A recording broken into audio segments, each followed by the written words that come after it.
Vivimos en un mundo de pobreza mental, la envidia de la gente ya es algo natural. Mejor me forjo un porro y en la nave a bordo, dirigiendo la orquesta como el músico sordo. Ignoro comentarios, es más me estoy poniendo gordo. Y he pensado darle fin, me volví un rapero fit. He encontrado un lápiz en la entrada del jean, que viene soltando letra dura con musculatura, empujando la carreta de la cultura, reventando el Fahrenheit, sientan la temperatura. Barras infernales, ya tu frente suda. Muchos que dijeron ser hermanos resultaron Judas.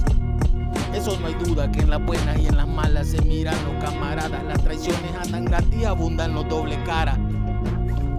Tiran caca cuando atacan y no saben que me cuida hasta la flaca. Yo tranquilo porque el karma los aplaca. No alucinen, niño rata, traigo estilo, traigo flow. Llego el tatu, tal emol, con flow record coronando.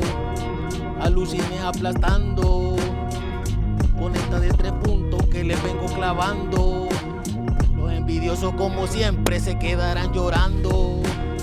No hay rencores, desahogo, gente que le di la mano pero me mordió hasta el codo. Yo no jodo, yo soy claro, pero sin saltarle a toro. No presumo traer corta ni una puta metralleta. Mi cuaderno en la tanqueta, grueso es el calibre de esta letra.